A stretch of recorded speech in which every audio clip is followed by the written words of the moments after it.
Alrighty, we should be live. So, because I did go to the Entomology 2024 conference in Arizona, but I wasn't able to arrive on the first day.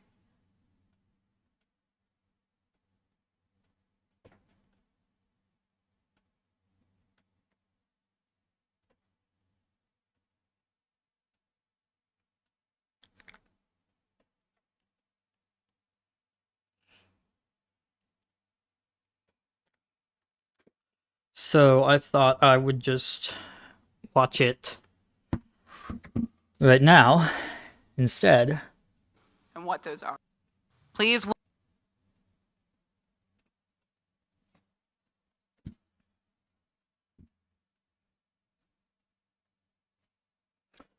Let me, there we go. Let's make sure my volume is all the way turned up.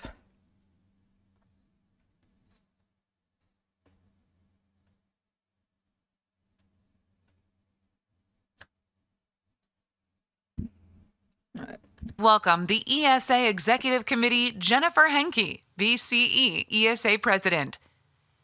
Lena Bernola, ESA Vice President. Melissa Siebert, ESA Vice President-elect. Marianne Allain, ESA Past President. Faith Oy, ESA Treasurer.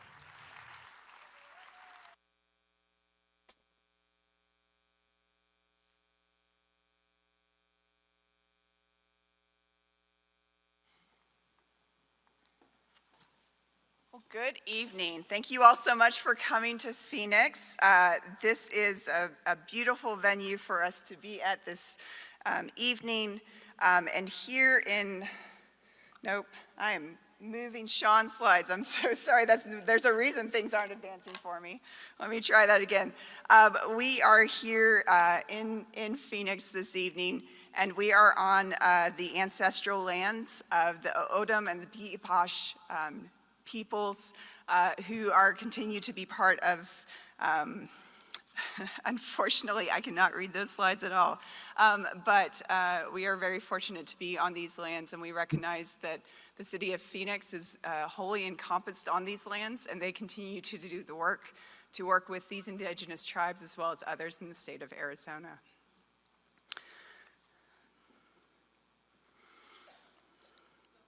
It is unfortunately, sometimes the job of the president to bring you unfortunate news. And I have the difficult job of delivering some very sad news to us today about a longtime member of ESA.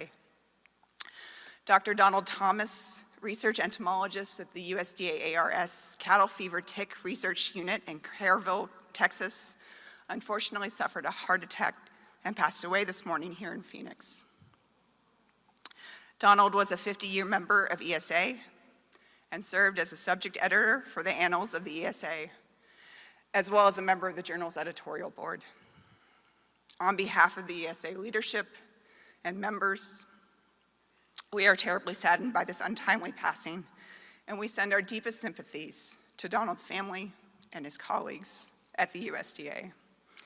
I hope that you will join me for a moment of silence in Donald's memory, as well as for these additional members of ESA that we have lost this past year.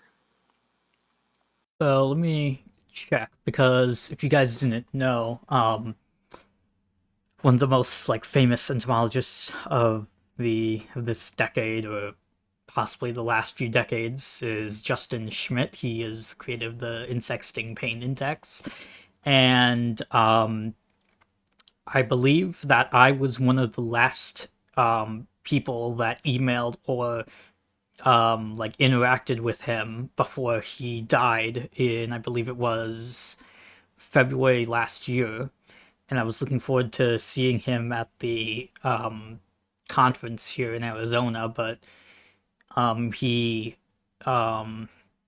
unfortunately died. He had Alzheimer's, I believe.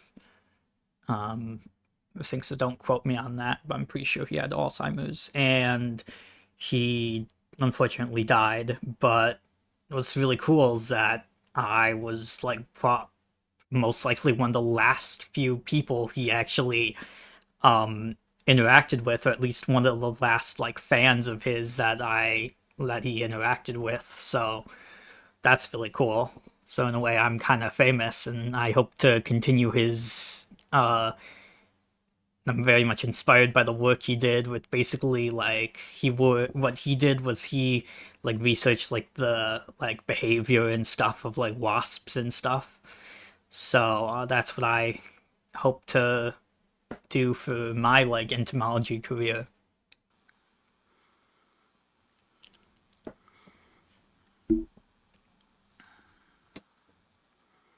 I'm just gonna skip this. What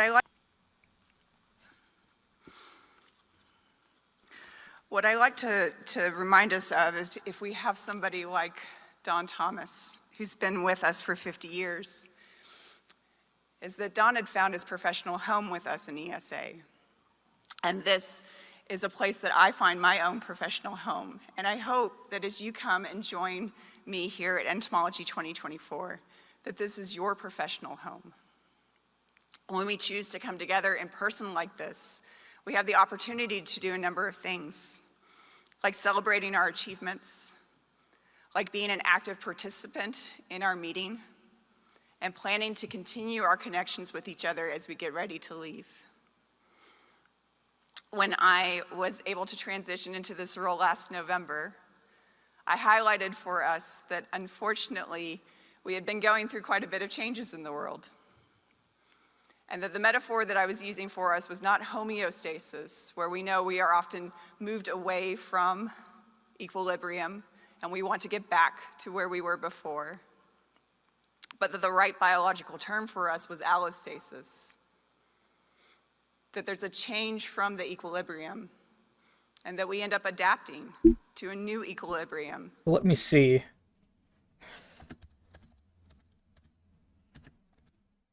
Allostasis. A physiological process allows organisms to maintain stability in response to environmental and psychological stressors. The term literally means maintaining stability through change. Something that's different, sometimes better, often stable. And that is what I bring you today, is where we are. We continue to go through allostasis. And perhaps Don's passing is a reminder of that. If I think about our achievements that we've had this year, then I had started thinking through our strategic plan. And we have a number of things that we have worked on this year as a governing board and as members. I could talk about all of these, and then I would keep you from a very beautiful event that's downstairs. And I would keep Sean Otto off the stage, which is not my goal tonight. So I will highlight a few of these for you as we continue. The first of these projects that we've been working on is its governance upgrade. And so you did get an email from me a couple of weeks ago highlighting that we have been thinking carefully as ESA board members about who we are, who our leaders are, and how we pick them. Most of us probably did not make the presentations that we're sharing at this meeting on the computer that's on the screen right now. If you did, could you raise your hand? Because I'd love to understand your formatting, and maybe you still know Fortran, and that would be really helpful for some software I have in my own So I'm office. not sure exactly what kind of computer no, this most is. of us made our presentations on computers that look like this, something that is much more up to date and much and has It looks changed. like. And if Oh, we that's think some about kind our of Apple governance computer. structure, it can be time for us to think about that as well. What has served us to this point may not be what we need in this changing climate. And our governing board has decided that we have gotten to a point where it is time to ask the ESA members to help us think about those changes and what those are. There are three main goals that are coming out of the project that's been proposed to you so far, which is to simplify the governing board structure, to elevate leaders with critical skills, and to enable ESA to better respond to challenges. And I could spend the whole time talking about just this as well, but instead I will highlight for you that we are going to talk about this on Wednesday. I hope that you will have read the email or come up and talk to me between now and then. I look forward to talking to you on Wednesday at 8:30 in the morning with Lena, just after the Founders Memorial Award breakfast on our strategic outlook and member forum, where we can talk through all the changes that we're considering and provide you with some time to go ahead and give us member feedback, which is what we're really looking forward to strengthen the discussion. One of the other projects that's really important to ESA is our publishing work that we do. You all know, surely, that we have a portfolio of journals that is meant to serve the varied interest of entomology members. And journal submissions this year were up 11%, which is a fantastic Yeah, actually, number for us. yeah, speaking of the journal, I actually got my, it's the, which one is it? It's the, no, maybe these are just the newer ones or something, but the one I got was American Entomologist, which I guess just combines all of these together. Although, yeah, because if I can always just go on the website and just read which one I want. So, To share. Our partners over in the Publications Council also have adopted an AI policy. And if you're interested more on artificial intelligence, there's a symposium on Wednesday morning to attend. What I also want to highlight for you is that publishing in an ESA journal is what helps keep our discipline strong. Publishing in a journal like ours helps to make sure that the facts are out there and are available to people. And publishing in an ESA journal brings that money back into our association. It is what helps keep our membership fees lower. It's what allows for us to do the good work that we want to do. If you're interested in more about publishing, and if you happen to be any of the students in particular, there is a workshop that is being led by 2 editors on Tuesday morning at 8 a.m. I know it's a little early, but on Tuesday morning, 2 editors will help you understand how to get your manuscripts published by an ESA journal. So you'll get direct education from Dave Taylor from Journal of Medical Entomology and Rebecca Schmidt-Jeffress from American Entomologist. Part of publishing is also reviewing. Somebody spends time looking at our manuscripts and considering it and giving us critical feedback and improving our work that we're putting out. And if you're not sure how to do a good review, if you'd like some tips on how to do that, I encourage you to attend the workshop that the editors from the Journal of Economic Entomology are leading on Wednesday, where they are looking forward to helping you be the best reviewer that you can be as well. An additional period of work that we've been investing in quite a bit has been science policy. And I am particularly excited about our new class of science policy fellows who are joining us and are about to embark on an amazing 2 years of their work, trying to ensure that people understand the insect science that we all do, and ensure that our legislators and our congressional offices understand the work that we're doing. They'll be joining the 2023 class, who will be in their 2nd year. This is a fantastic program that we have been really proud to have for over a decade here at ESA, and they do a fantastic amount of work. It's also my pleasure to thank our ESA staff for ensuring that we have a congressional champion of entomology, somebody in Congress who's doing amazing work on our behalf and really understands entomology in all sorts of the fun ways. Last year's champion was Senator Dick Durbin from Illinois, and this year's champion is Senator Angus King from Maine. And so if you have a legislator that you've been working with, I am sure that they would be happy, the science policy fellows would be happy to hear who that is, as we look forward to figuring out who will be next year's champion.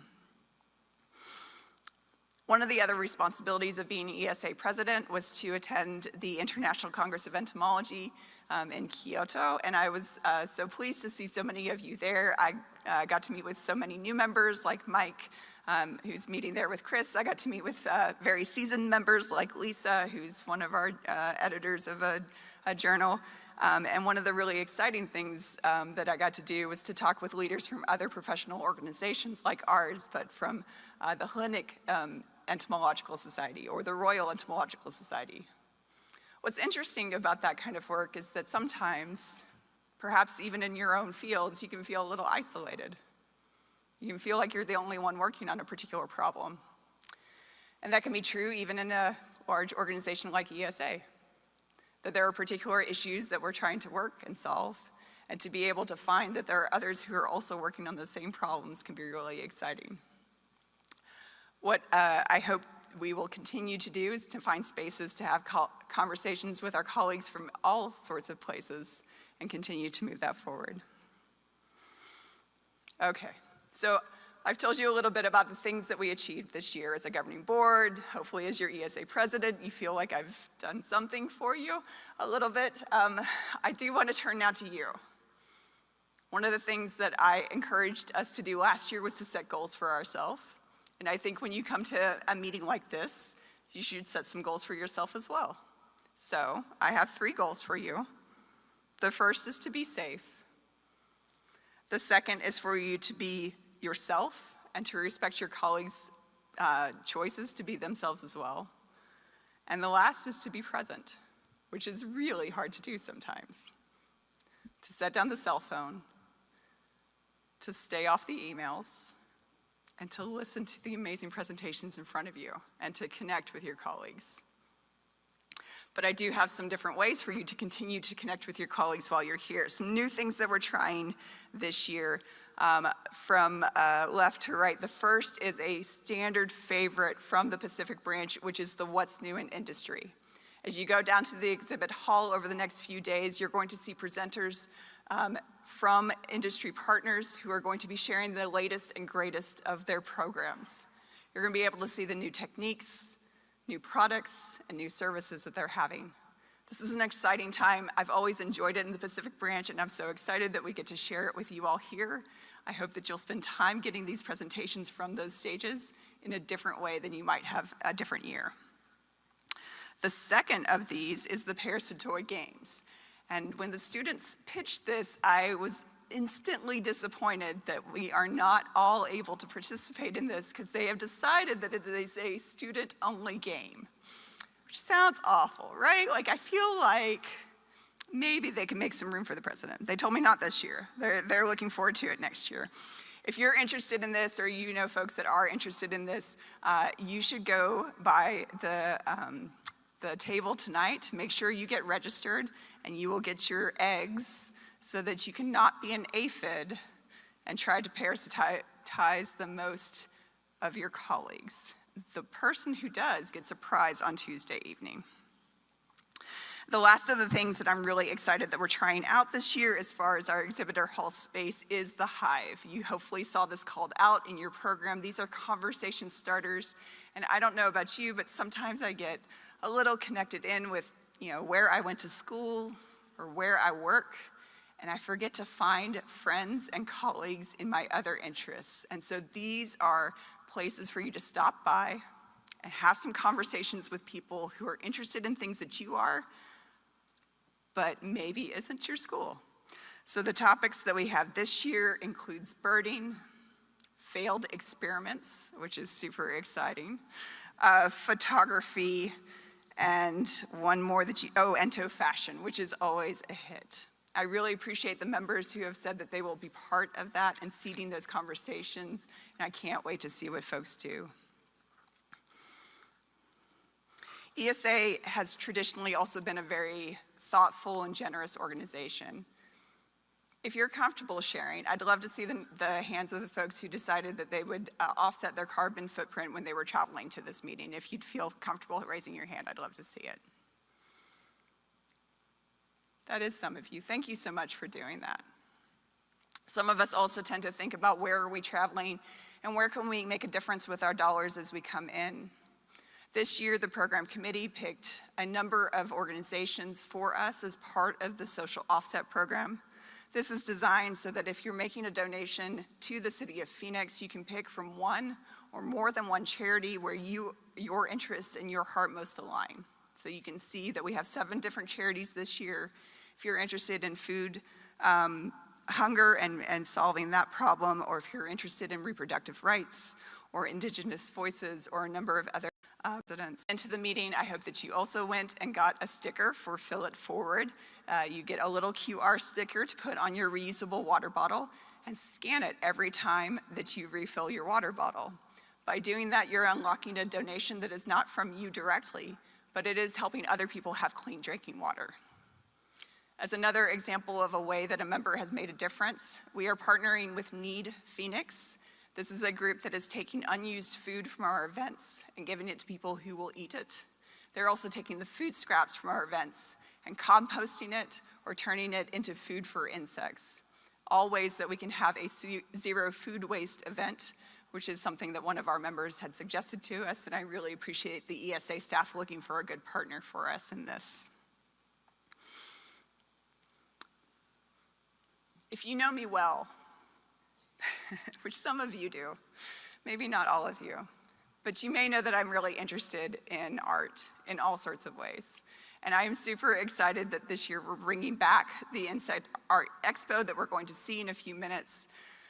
But I also thought that maybe we needed some time to make our own art. Earlier this year, this paper came out from Deans and Porturas in PLOS One. And what they did was take 4,000 haiku, where they looked and said, I can identify that this is on an insect or an arthropod. And what you see before you on the screen is that the larger squares was where we had more representation from that particular insect, and the smaller squares, they had fewer. But it was a really amazing study for them to take a look at and try and figure out. And you can see maybe your favorite is on there. It's impressive to see the cicadas and the fireflies. There are a few mosquitoes, which is always a good one to see in there. And so I wanted to encourage you to make some of your own art while you're here with the meeting.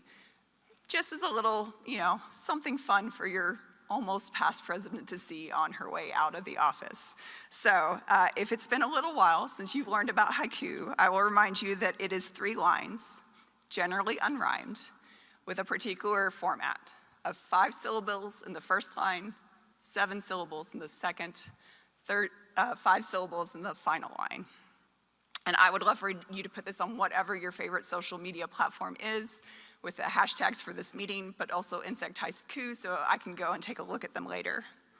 I did want to give you a little bit of a version to help inspire you, and it's not a mosquito one, which was really hard for me to pick against. But this is a translated haiku that was translated from Matsuo Basho by Robert Haas. And you can see that it is a caterpillar this deep in fall, still not a butterfly.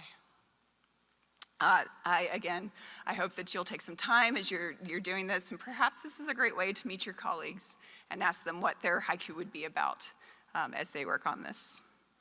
I also would invite you that perhaps you need some more inspiration, and if you're still here on Wednesday or later in the week, I'd encourage you to go by the Phoenix Art Museum. They have a beautiful infinity room from Yayoi Kasuma's work. You who are getting obliterated in the dancing swarm of fireflies. It is a beautiful darkened space where the lights change color as you're in the room, and it is wonderful to be able to stand for a little while. It'd be great if they were real fireflies, but then I might step on them, so maybe it's better for it to be lights instead. I did share that we do have the beautiful Art Expo and the Artisans Row. We're going to have that opening this evening after our plenary speaker speaks. I hope that you'll go by. I hope that you'll vote for your favorites. And I really appreciate the work of our volunteers and our artists who have made this all happen. As I prepare with the last reason that we come together to try to find connection with each other, I'll remind you that our time after this is also precious. We come together to meet in person, to renew ourselves, and to really enjoy this time. And we have the opportunity and the privilege to also stay connected as we leave. So, I have 3 areas that I'd encourage you to consider as part of this. The first of these is the business meetings. And I specifically have put this in here because often as I talk to informal folks, teaching. even That's what I folks went who have to. been to many ESA meetings, they will sometimes think that the business meetings that happen on Monday afternoon for the sections and the pilot section, well, that's not for me. It's a meeting, and I'm not supposed to be there. Would my section and pilot section leadership who are here, would you mind standing up for me, please? I know some of you are here and you're not standing up. I can see that well. Come on. Thank you. All of you are invited to any of these meetings. If you belong to any of these sections, they would love to see you there. If you don't belong to that section, they would still love to see you there. Is that true? Thank you. I hope that you will attend one or more than one on Monday afternoon. I hope that you will find new friends and new collaborators and old friends and collaborators in these spaces.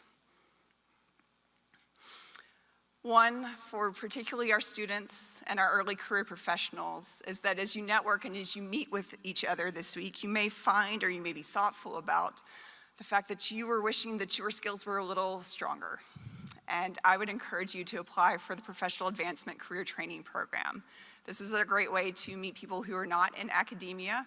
I happen to be a mentor myself, where we talk routinely about emotional resilience and about problem solving and about the important, sometimes called soft skills, but the important skills for any job, including academic jobs.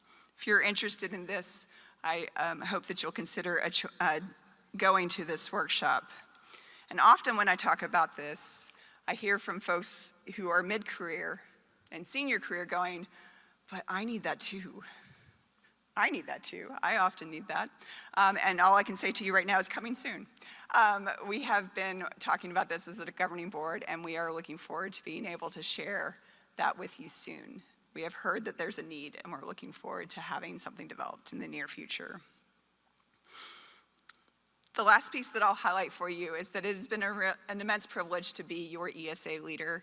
And one of the reasons to consider being a leader is to remember that at any point, we are just stewards of the organization at the time that we are. Much like walking in the stream, that stream continues to change even after we leave. And the stream that it was when you first walked is different when you come back the second time through. It continues to carry on without us.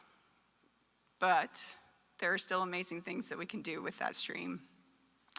I asked if ChatGPT could help me out a little bit with this, and so I asked, could you, without wasting too many gallons of water, could you produce for me a picture of an insect leader? And it produced this one. I chose insect leader because I was like, well, I'm not sure that ChatGPT knows an entomologist, so I'll try that first. And I thought that was super cute, and I was like, it is, but it's not what I had in mind. Would you mind trying again? And it did. And I think she's a little more menacing than my cute little guy from before, right? Like she looks a little bad. Maybe in a good way, but like a little bad. That's what I should have been for Halloween. And I said, okay, well, that's not working out for me. Can you tell me about leading entomologists? And ChatGPT said, sure. Let me show you a few. Showed me E.O. Wilson and May Berenbaum. Showed me Corey Moreau and Tom Seeley. And showed me Dave Golson and Jessica Ware. There's a lot of things to like about this particular image, right? It's a number of different folks. A number of folks who are past presidents of this association, includes a couple of fellows, and yet also shows that we have a few things to teach ChatGPT. I'd highlight for you that of the insects. I'm actually curious, what does fellows actually mean?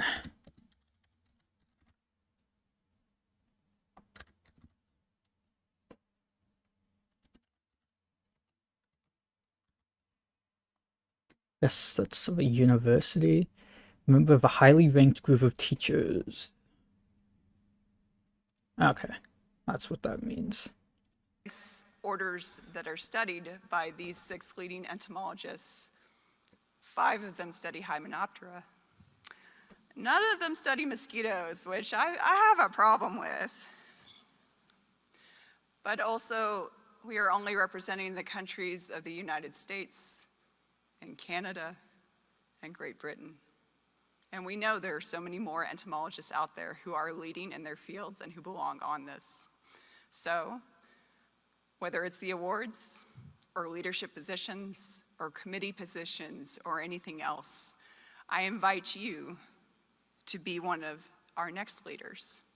You probably already are one, and I hope that you will continue to be one. I can't wait to have your face be what is produced for me by ChatGPT the next time.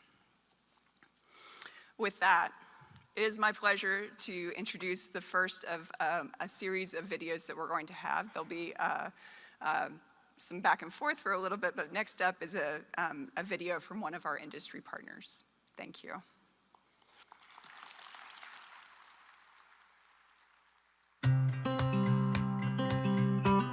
Listed at thing, it was listed in 2017. And really what it makes it unique is it was the first bee to be listed as endangered in the lower 48 states. At the time of listing, it was determined that we lost over 90% of rusty-patched bumblebee populations from its historic range. Bumblebees in general are really important pollinators. In fact, their pollination is different than honeybees, and they pollinate not only crops but also the wildflowers. Pollinators are crucial for agricultural systems, food production, but also for the natural systems that we rely on as well. You know, the natural systems that produce clean water, clean air, and habitat for other wildlife. The rusty-patched bumblebee habitat restoration, it's important because if we create more habitat, create a better place for them to live, we can actually help the species.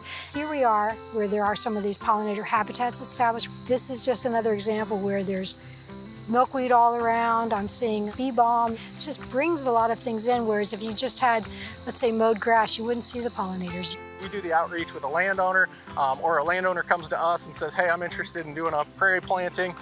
We'll go check out the site, make sure this is a good site for the project. It's in kind of this scrubby, unproductive zone. These areas that are low in production, edge of fields usually, you're kind of losing money on them a lot of the time. So let's implement these prairie strips. Now, what's the landowner's goal? So is their goal water quality? Is their goal habitat? So we can kind of design these plots a little bit different. Then once we have that interest, I can bring in U.S. Fish and Wildlife and provide the technical assistance. What do we want to plant here? What's going to grow? What's going to be the most successful? So that's kind of how this partnership works. We have reached countless landowners talking about the initiative, talking about the efforts of soybean, of Syngenta, of Fish and Wildlife Service. Everybody brings something to the table, and I think that's why this partnership is so special. There's been so much enthusiasm around the rusty-patched bumblebee. There's so many people, landowners, farmers, that really want to get involved in this program, and they really want to do the right thing for the environment.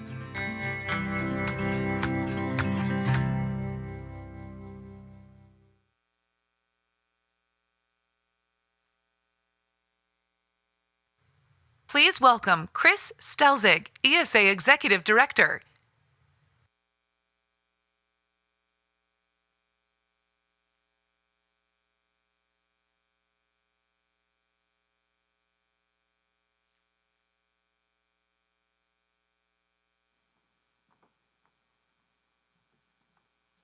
Very bright. All right, nice to see you all. Thank you for being here in Phoenix with us. I wanted to start with this slide for a couple of reasons. First off, it's beautiful, and we don't get views like this back in Maryland, where I'm from. But also, I wanted to share it because it reminds me of something that a friend of mine, who's a consultant for associations, said early in the days of the pandemic. And yes, we still use the P word. What he said is that the pandemic hit us like we all fell into a canyon, and it's hard and it's rocky and it's bumpy, and on the way down, and you land, you dust yourself off, and you just start to walk back up. But you do have to decide if you want to be where you were, or do you want to be somewhere new? And I think I wanted to share this because Over the past few years, I think we've really started to climb up somewhere new, and that is because your leaders of ESA, the volunteer leaders, just to be clear, have been asking the hard questions, and they've been looking for opportunities to improve the society, and I wanted to reflect on some of those with you here. Before I did that, though, I wanted to also start with a couple of the meeting reminders. Jennifer talked on it, so I won't spend too much time, but it is really important that we do help keep each other safe here, and one of the key ways to do this is, as we are all exploring the city of Phoenix together, please, as you leave the convention center, as you leave your hotel, take your name tags off, put it in your pocket, because nothing's gonna flag you like somebody that's from out of town, quite like a name tag. So please be aware of that. Check in on each other, and let's all be a part of this community together. But I also wanted to flag the code of conduct. At its simplest form, we are agreeing to treat each other with respect even if we disagree. So we have all agreed to be to abide by this code of conduct while we're here together. So thank you for your support of that.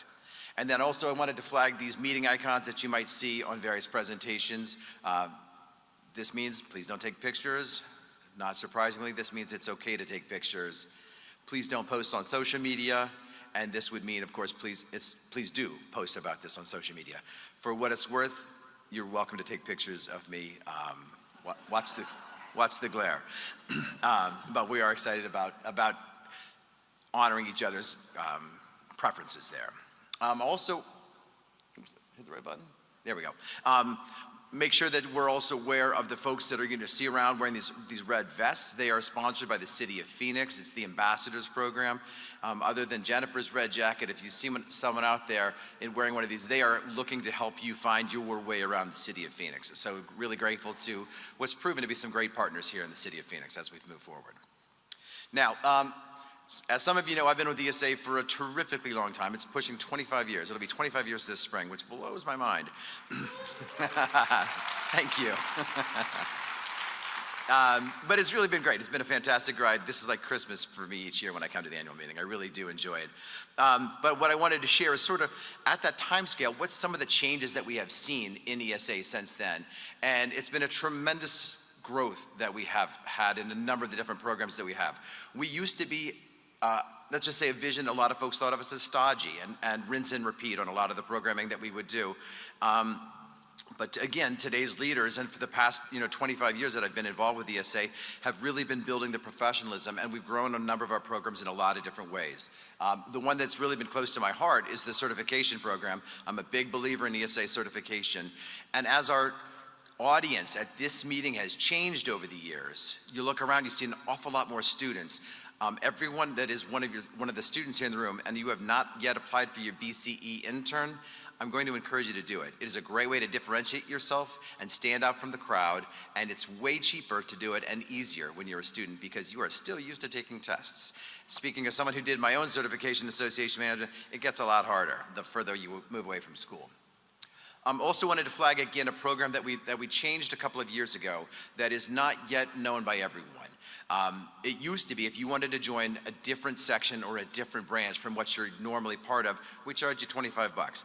We moved away from that during the pandemic, and we have seen section and branch growth throughout that period. Now, the one I wanted to flag here, first off, is two things. On the section side, first, the formal and informal teaching pilot section is really moving toward what will looking increasingly to be a full sectionhood, and we're excited about that. However, only 7% are involved with that so far. The one that I'm particularly interested in, though, is there's still 11% of you who have not yet affiliated with a section for whatever reason. Now, what I would ask of you is during this next week that we're here together, if you're not in a section, come find me, come talk to me. I'll be the bald guy. And I can help you pick out what is the best section for you, as can any of the other section leaders. And then branch, again, we've seen a lot of growth there as well. I wanted to flag some changes we've had at the staffing side, at the headquarters level. One of the most obvious ones is we did make a decision this past year to outsource the CFO position. So that's now with an external firm. So they've also been handling our HR from that point forward. So that's been a big change for us. We're still blessed to have Alexis Lyons with us as our senior staff accountant. in what might be the world's most difficult onboarding. Megan Lee McCardle has joined us here in Phoenix. It's her first day today. So if you see her, please welcome her aboard. She's our new Grants and Equity Coordinator. And then also in our publications department, not very long ago, Matt Hudson did get headhunted away to work for a different association. He'd been our Director of Publications, Communications, and Marketing. We broke that department apart and reached out to our good friend Josh Lancette, who was formerly our Managing Editor, and delighted to be welcoming him back on staff on December 2nd. So that was really good news. Now, looking at a couple of the programs that we offer, I want to just touch on a couple. And I was really excited last year to start talking about insect science career data. It's a fantastic program that we offer. It's the kind of programming ESA should have been doing for the past 20 years. But as they say, the best time to plant a tree was 20 years ago. Second best time is right now. I wanted to talk about this, but then I got this email from one of our members, and let me just go ahead and read it for you. It says, a couple of weeks ago, I received an offer from a university. I'm part-time at the moment, but I didn't think the salary was accurate. I shared the information from the career data salary report, and because of that, I was able to negotiate a much better salary than what they offered. Thank you for making this resource available. I'm sharing this because this is what equity looks like. The more that we can offer programs and build ways for you to make sure that we're all at a level. Categories. Talked about some of our workforce development programs, but I wanted to flag a little bit more. First is the FIFA, Public Health Entomology for All program that we do with our partners from the CDC. It's a great way that we identified there was a dearth of folks going into public health entomology, worked with CDC. We've been able to build a program that is really building, I think 35 folks have been going into the public health entomology workspace through this program. Jennifer talked about the PACT program, so I won't dwell on that. Also, I talked about our certification, and so I won't spend too much time other than just one more encouragement that look into this, and please talk about this to your colleagues. And then one more, there we go, science policy. Also, we've been building a number of bridges with other organizations. When I first started with DSA, I was marketing and public affairs manager, and it was the simplified marketing. Today we've got Instagram Reels, we've got all kinds of different ways that we keep track of how we can reach you best in the ways that you prefer. We've also been doing a lot of outreach to other organizations, looking for partnerships with the National Science Teachers Association is a good example of one of the things that we're interested in. And again, I'll mention the FIT pilot section. This is one of their sample pieces of artwork.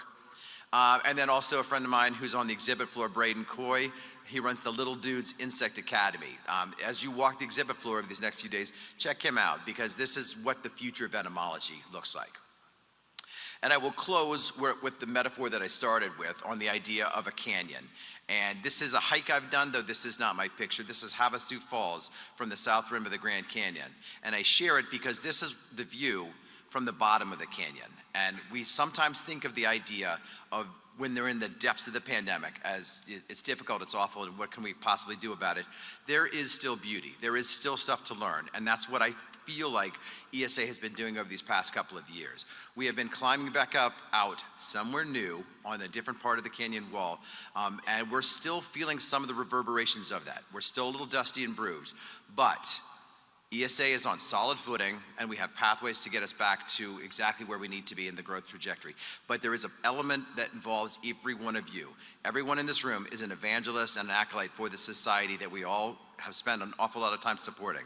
So I will thank you for whatever you can do to help build the society, whether it be peer reviewing, submitting to the journals, coming to meetings like this, and also making sure that we have as many full members as well as student members here. We've seen a tremendous growth in the student member, but I think ESA today is on a dynamic path moving forward. So I will close by one more thank you to our corporate partners and a thank to everyone in this room as well for your participation. So thank you.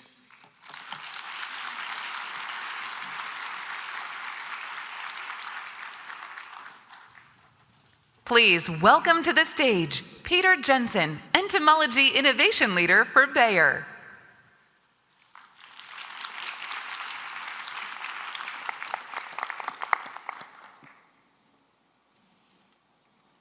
Wow, tough to follow two speakers that I admire so much.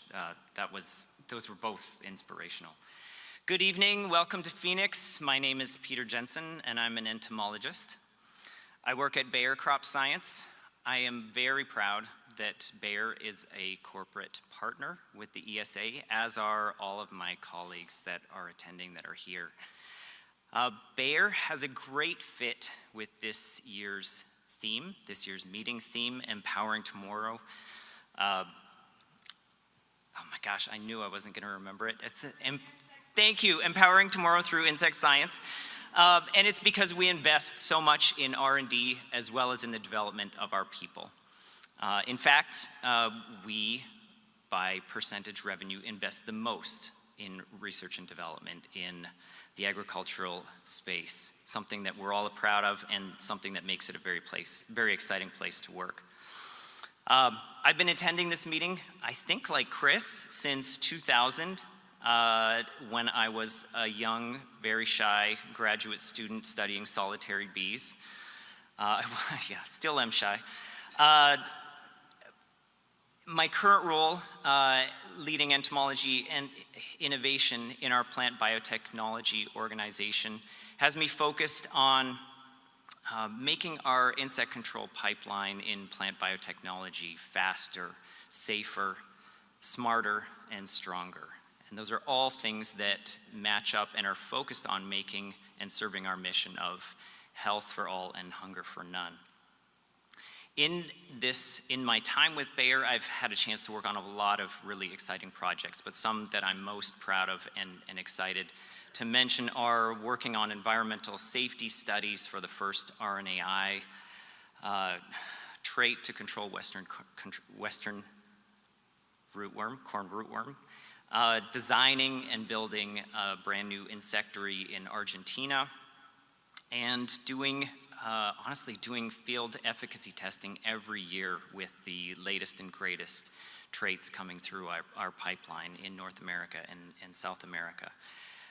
I work with a lot of other entomologists at Bayer that have really cool jobs as well.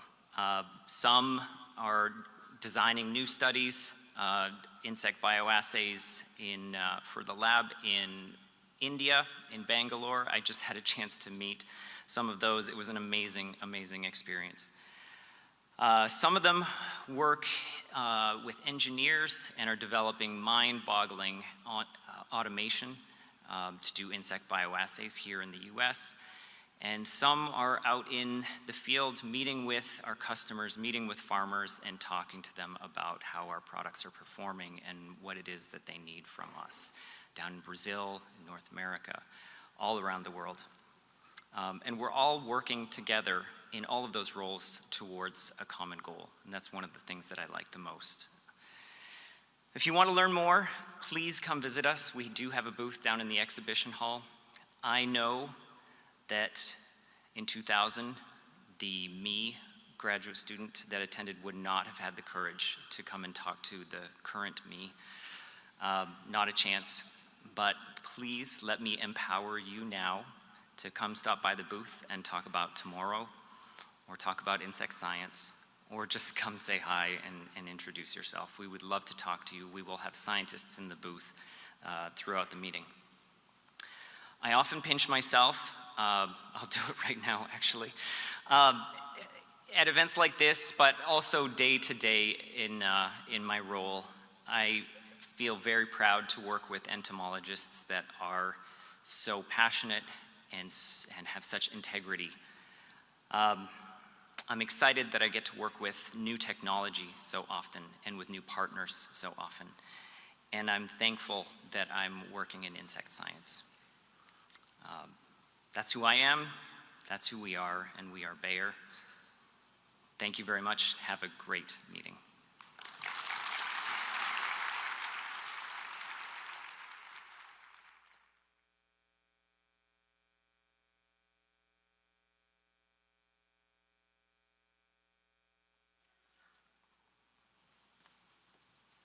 Excellent.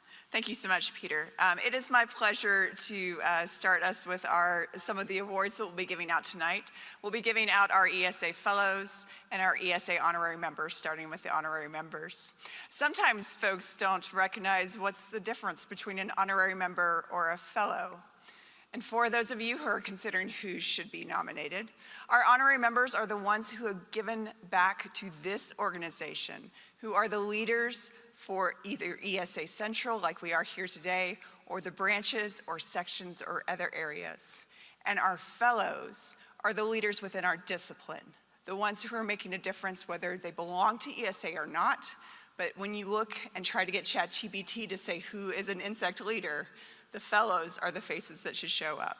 It is my pleasure to welcome them and to thank them for all of their work, and I'm looking forward to that.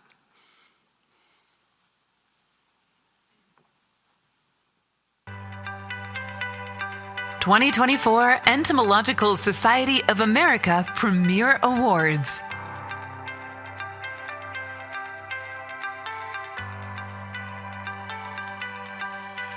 ESA Honorary Members.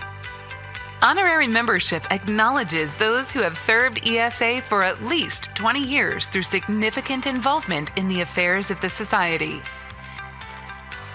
Gary J. Brewer, Professor of Insect Management at the University of Nebraska-Lincoln, has a long record of service to entomology, ESA, and affiliated professional societies. He was department chair at both North Dakota State University and UNL. His extensive involvement in ESA includes NCB president and 2 terms on the governing board, and he was chair of the Council of Entomology Department Administrators and the ESA representative to the Council for Science and Technology. Dr. Mustafa Debon is Distinguished Member of the U.S. Army Medical Department, an ESA board-certified medical and veterinary entomologist, educator, and researcher in insect repellents. He received his BA in biology from Skidmore College, MS in entomology from the University of New Hampshire, and a PhD in entomology from the University of Missouri-Columbia. His global military and civilian entomological work have taken him to over 35 different countries to provide efficient and sustainable management of disease vectors and human protection from mosquito and vector-borne diseases. He has published over 135 peer-reviewed articles, 24 book chapters, and 5 co-edited books on insect repellents and public health entomology. Michelle Smith retired this year after a 33-year career in Corteva Agriscience, where she held leadership and technical roles across disciplines and platforms. Michelle received her BA from Hollins University and her MS degree in entomology from Virginia Tech. Throughout her career and in nearly 40 years as an ESA member and leader, Michelle magnified her impact on entomology through an unwavering commitment to people development, diversity and inclusion, team success, and continuous learning.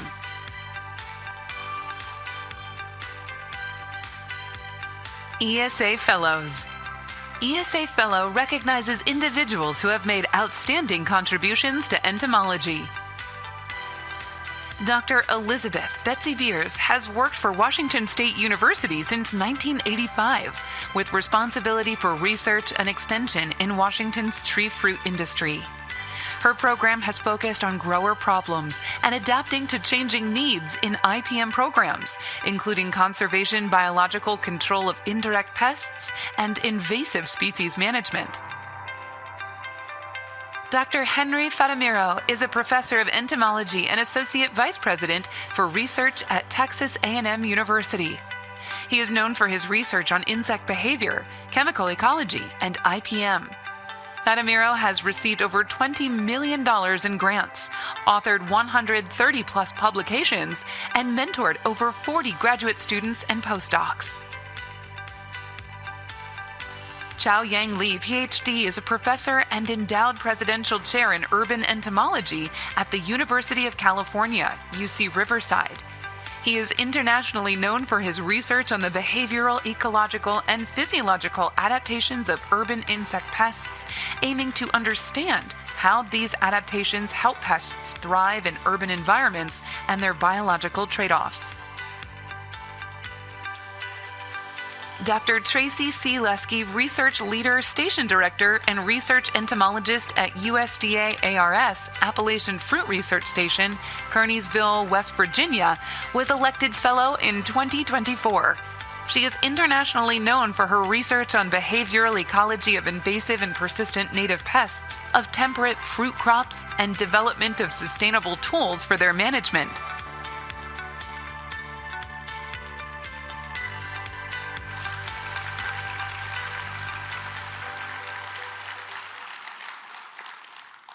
A huge congratulations to all of our award winners, and we're looking forward to additional members being nominated next year for these awards. It is such a thrill to give those out, as you saw, and it is just thrilling to see so many richly deserving award recipients. Next up, we will have a video from another of our industry partners, and following that, Boris Castro from Corteva will be coming up to make some remarks. Thank you.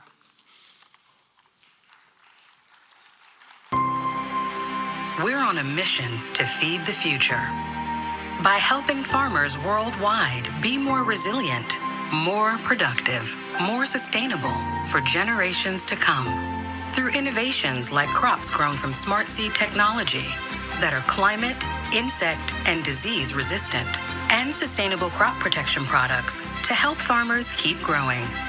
So how do we do it? We bring the brightest minds and the best partners to work together on farmers' fields, in research labs, in production facilities, and in offices around the globe to deliver solutions that will help feed and fuel the world. Corteva Agriscience. Keep growing. Good day, my name is Marlene. I'm a member of the Field Sciences team. We focus on crop protection solutions.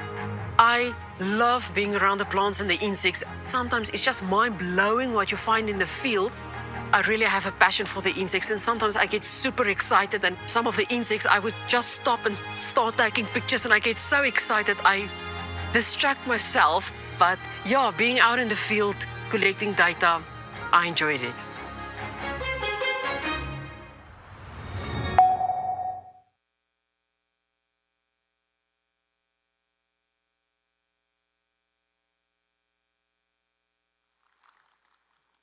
Good evening. On behalf of all of us at Corteva, it is a great honor to be here at Entomology 2024. My name is Boris Castro. I am a technical knowledge solution scientist at Corteva, and I am also serving as the current president of the North Central branch. And this month, I am particularly happy because I am reaching 30 years of ESA membership. So I probably use one of those computers.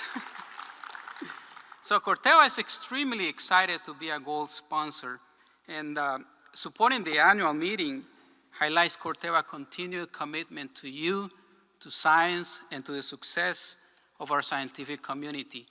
So remember that this meeting is for you. It is about you. So my only asking for all of you today is to take full advantage of this opportunity that the sponsorship creates. So showcase your research, expand your network, amplify your voice, and communicate your message efficiently. So please come and visit us at the Corteva booth and find out more about our technologies, about our innovation, our people, and our science. Thank you very much.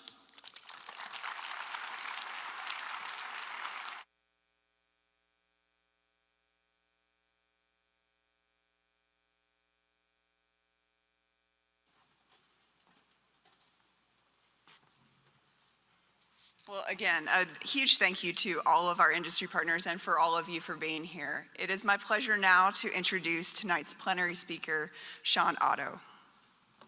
Sean is an internationally recognized author.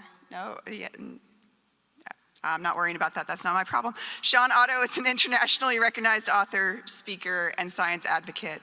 He has worked for years to get politicians to focus on major science issues like climate change and to base policy decisions on evidence while working to get journalists to do a better job of covering these important questions.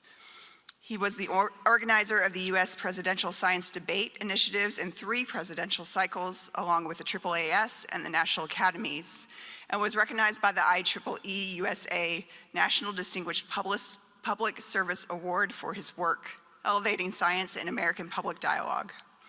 Sean is the author of 2 award-winning nonfiction books, Fool Me Twice, and The War on Science, which explore the relationship between science and democracy. The War on Science has been called a game changer and probably the most important book you'll read this year. He lives in Minnesota in a solar and wind-powered home he designed and built with his own hands. At the conclusion of his remarks, you will see that we will be taking questions, so I hope that you will be ready to jump up, come to one of the microphones, and ask those at that time. I am sure that you are going to want to either have your book signed by Sean or to purchase a book. He will be signing both The War on Science and The Sins of Our Fathers immediately after this session out near registration, and you can purchase a copy there. Sean, I have gotten so many comments about people who are really looking forward to this. Please, we are looking forward to hearing your discussion tonight. Thank you.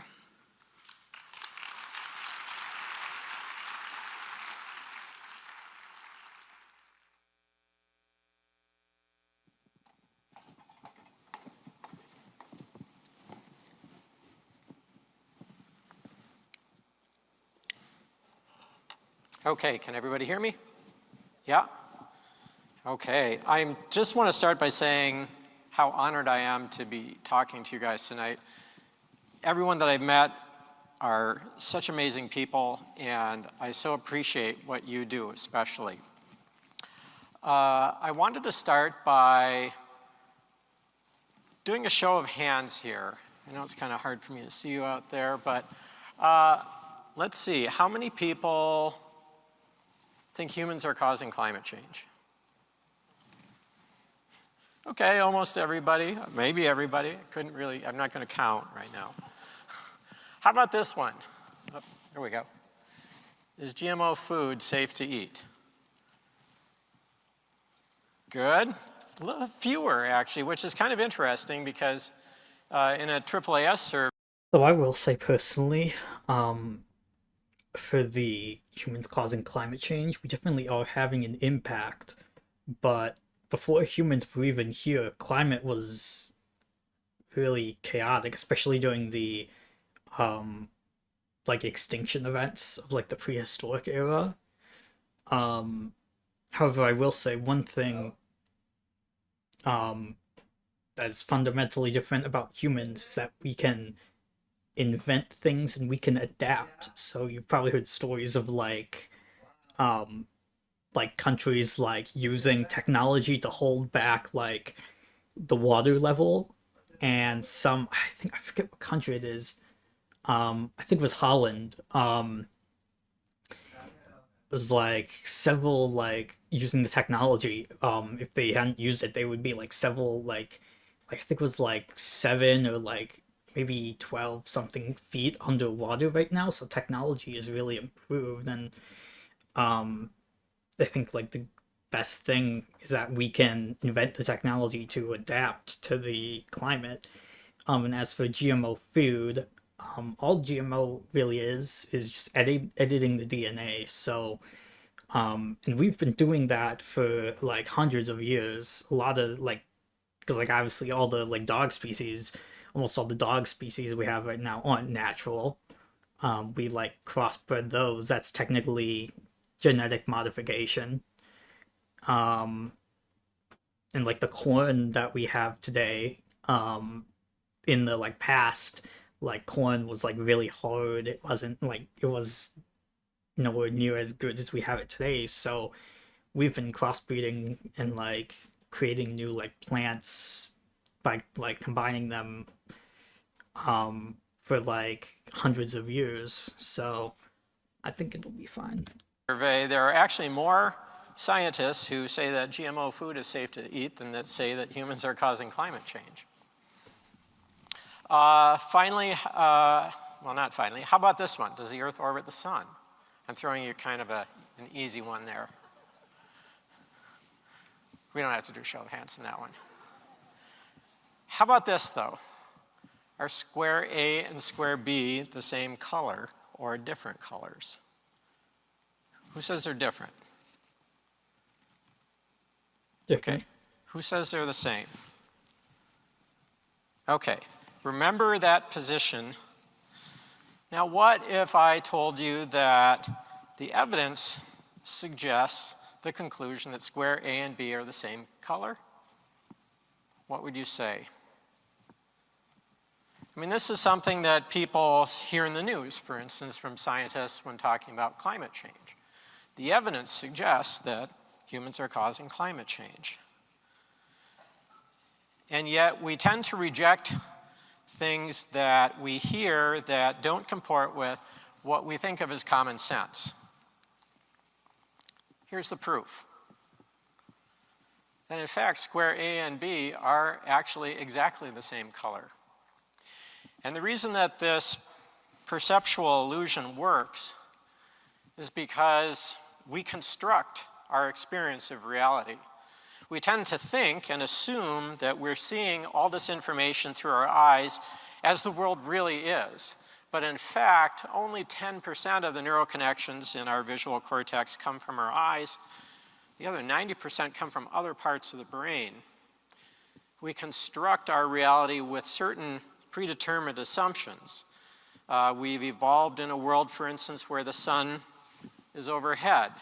So the way that our brains interpret images where we perceive shadows automatically adjust color for us. And it makes it very difficult, even seeing the proof, to see that they are actually the same color. Now that common sense question is really important to keep in mind as we go through the rest of this talk. There are these hidden assumptions that cause us to misconstrue reality regularly.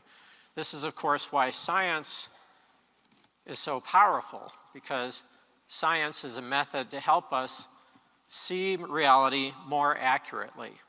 And that increases our freedom, because that knowledge that we have gives us power. So now that I've taken away the proof, it becomes even harder to actually remember what we saw and perceive them as the same color. That's how ingrained our assumptions are in the way that we perceive reality. And those things can be taken advantage of when we're talking about policy discussions, especially policy discussions that involve science, when science is telling us something that's not intuitively obvious. Wherever the people are well informed, Thomas Jefferson said, they can be trusted with their own government. And this was kind of a principle that he used in drafting the Declaration of Independence, in fact. Here he was sitting in this second floor, hot little rented set of rooms in Philadelphia, charged with writing this document to convince the Enlightenment leaders of the countries in Europe to stay out of the Revolutionary War. Because otherwise, as Benjamin Franklin said, we must all hang together or we shall surely all hang separately. Franklin and Jefferson were both scientists. Jefferson was an attorney as well. But what they drew on to make this argument to these leaders was the ideas of science. That's what was popular in the courts of Europe during the Enlightenment. So Jefferson went to what he called his Trinity of Three Greatest Men. He has their pictures still hanging in the halls of Monticello: John Locke, Francis Bacon, and Isaac Newton. And Locke defined what knowledge is and how it's separate from what he said was but faith or opinion. And Bacon, like Jefferson, was a lawyer and an attorney. He developed the modern scientific method, but he was also very concerned with constraining the power of authoritarian kings by using arguments that were based on reason and evidence. And Isaac Newton determined that there is a knowable, measurable world, and therefore these natural laws that the world follows could form a basis for laws that humans used. So these were super popular, greatest hits, if you will, in the conversations in Europe. And that's really why Jefferson went to them to convince these kings and queens, these royalty, to stay out of the war. And he distilled a lot of their thinking and embedded it into the Declaration of Independence. The philosophical foundation in a lot of ways for the Declaration and for the United States of America was the arguments of science at the time. And if you were to boil it down, it came down to if anyone can discover the truth of something for him or herself using reason and science, then all people are created equal. Now, of course, he said all men. He was a man of his time, but the principle of it is the same. All people are created equal. No king, no pope, no wealthy lord has more right to govern than any one of us, than we the people. So what happens now, 248 years later, when this country that he helped found, using the principles of science and technology that grew out of science, has become the most dominant, powerful country in many ways in the world? Well, we're presented with an interesting challenge because this ability of the people to self-govern is being sorely tested by our advancing knowledge. We have what I call a science-tech democracy gap. And I use this image of a phone to illustrate it. Some of you, like me, can probably remember when you were a kid this thing called Heathkits. I don't even know if they're around anymore. But you could make a radio or you could make a TV. I used to take these things apart when I was a kid to try to figure out how they work. It's a lot harder to do that. You can do it, but it's a lot harder to do it with this iPhone. There's no Phillips screws in the back. There's no tubes that you plug in and out. It's all micro-printed circuitry. So that makes it much less accessible. It's become less a thing of know-how than a thing that we just accept that it works. In fact, functionally, our phones are equivalent to Harry Potter's broom. They're both made by people cloistered away wearing long robes and uttering strange incantations. But what that does is it makes science and tech less a matter of know-how and more a matter of belief. And that erodes the foundation of our ability to self-govern, because the second that something becomes a matter of belief, it can be argued with. This, in fact, was a thing that Jefferson and Franklin argued with in the first draft of the Declaration of Independence, where Jefferson had written, "We hold these truths to be sacred and undeniable, that all men are created equal." And Franklin took a look at that draft and he put some sharp backstrokes blocking that sacred and undeniable out. And they talked about this and decided if you make a religious argument, it can be argued with indefinitely by people claiming a different faith. So Franklin wrote in the words, self-evident, drawing from his friend, the philosopher David Hume and John Locke, basing the United States, the argument for it, on evidence. Evidence. So, an example of what happens when science and tech gets a little bit too advanced is what happened in 2011 with the World Health Organization. They issued a report saying that your cell phone may cause brain cancer. And I looked at that report at the time because it struck me that this is really an odd thing for them to say. And I read the report, and the statistical fluke that they saw was really below the noise level. So while it was true that you could say that your phones may cause brain cancer, there is really no supportable statistical justification for saying that. I thought it was really irresponsible of them. In fact, when you look at the electromagnetic spectrum here from NASA's website, you see that the microwave photons that our cell phones use to communicate have far, far less energy than the photons up through, you have to go up through infrared, up through visible light to the bottom of ultraviolet light before a photon has enough energy to knock a electron out of valence in a carbon atom, thereby changing the chemical bonding properties of that carbon atom, and potentially then altering our DNA and causing cancer. But I did the calculation at the time just to make sure that I could do it and that I really understood it.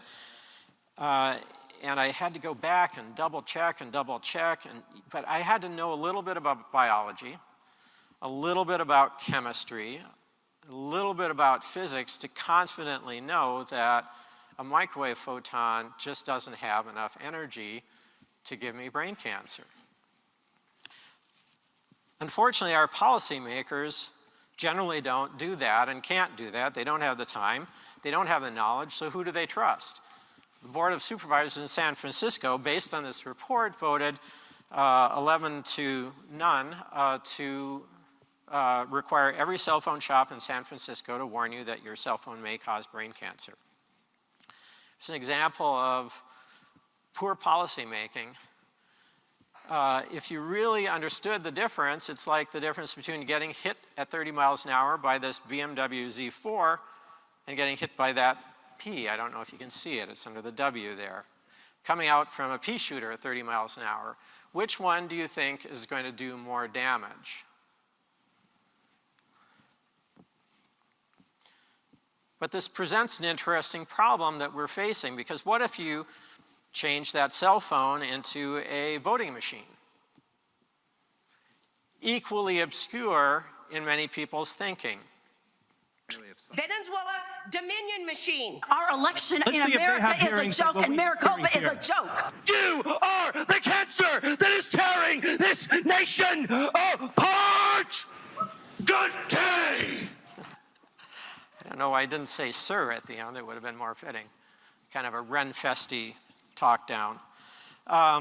Matt Baker, ladies and gentlemen, right here in Maricopa County, dressing down the Board of Supervisors here over the 2022 midterm election results. The lack of trust in our election process is largely driven, as many of us know from the headlines, about claims about certain voting machines. Again, where the technology is a little bit obscure and a little bit beyond widespread comprehension. So we're seeing this start to bubble up in a lot of ways. In fact, we've seen it with all of these different science policy, science tech policy issues that are cropping up, issues that are caused by science and tech, or where the solution lies in science and tech, or both, where our expanding knowledge is posing incredible policy challenges. In fact, we're expected to create as much new knowledge now with all those labs that are connected over the internet, as what those blue lines represent, in the next 20 to 30 years as we have in the last 400 years. So think about all the policy arguments that we've had, all the cultural arguments we've had since the trial of Galileo, and since Copernicus's idea that maybe the Earth isn't at the center of the universe.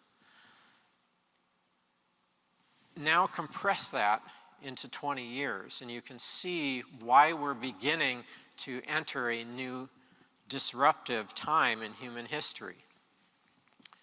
So the question is are the people still well enough informed to be trusted with their own government?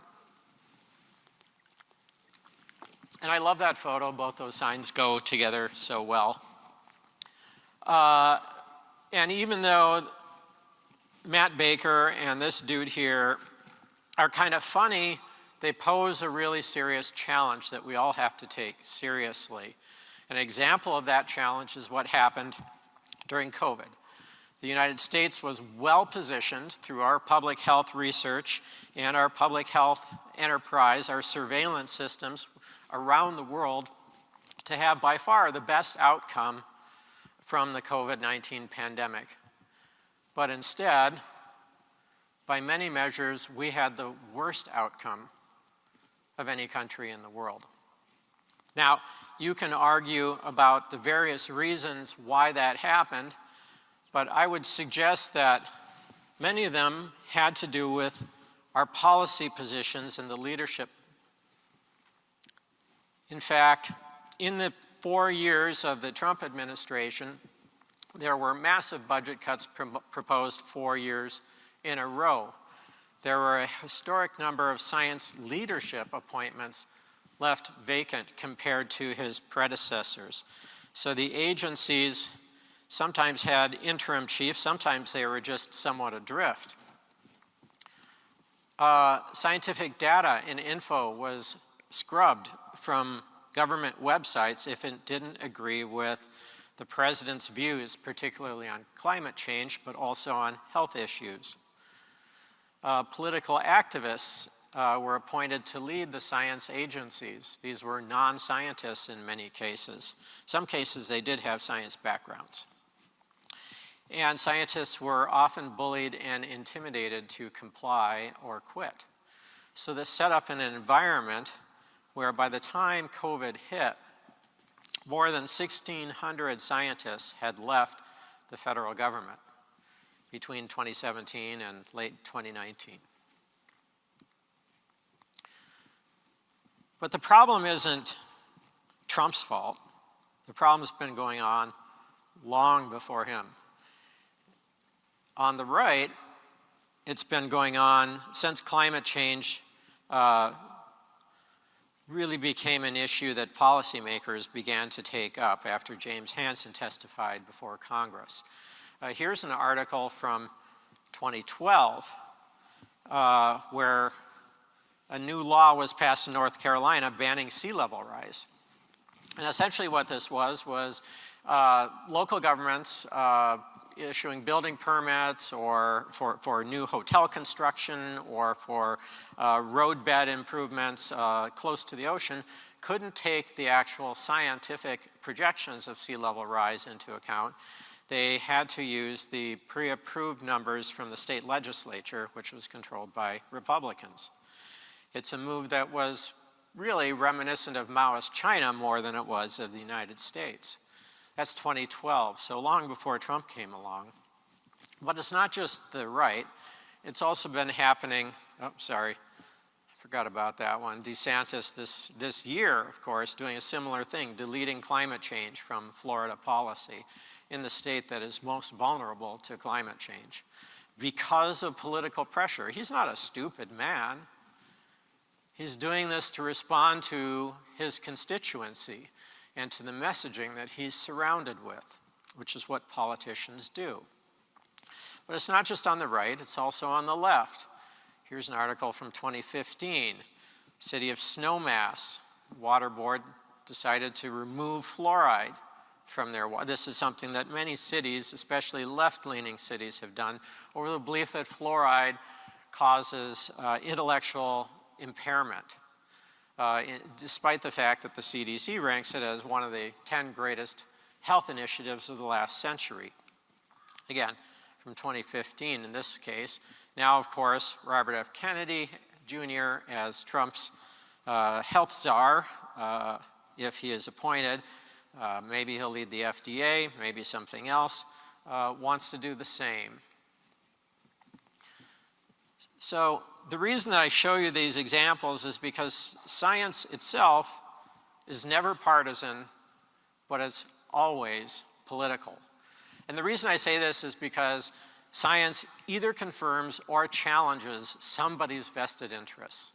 So you come up with a conclusion and it confirms somebody's view of the world or it confirms their economic interests and they champion it. But if you could come up with a conclusion that contradicts that exposes them to economic peril, for instance, like the conclusion that burning fossil fuels causes climate change, they fight back. And that makes it political.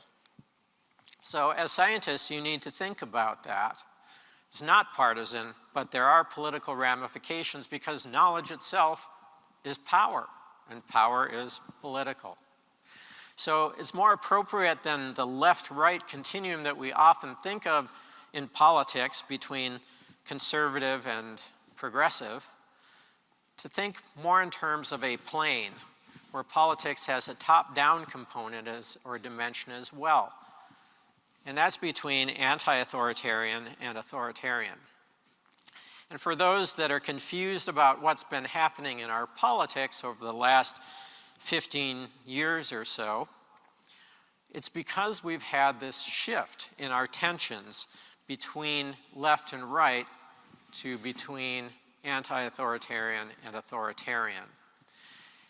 It's possible to see a conservative anti-authoritarian that's on the top left, or a conservative authoritarian on the, I'm sorry, did I say top left? Yeah, top right. Or a conservative authoritarian that's on the bottom right. I'd say in the far bottom right, you'd expect to see somebody like Adolf Hitler, but you'd also expect to see an authoritarian like Mao Zedong in the bottom left. So thinking about our politics in this dimensional way allows us to be more, have a better understanding of what's happening and to be more equipped in how we deal with it and, in fact, maybe how we make arguments around it. So this war on science that I talk about really has four major battlefields. And the first of them, I love this one, by the way. If you look at the very bottom, you can see this is from, I don't know when it's from, like 15 years ago or something. It's an Onion magazine. But the bottom says, 5 Valuable Lessons in Humility I Ought to Ignore by Donald Trump. So the ideological war on science really has to do with moral objections to origins science. So the origin of the universe, for instance, and the place of humans in it.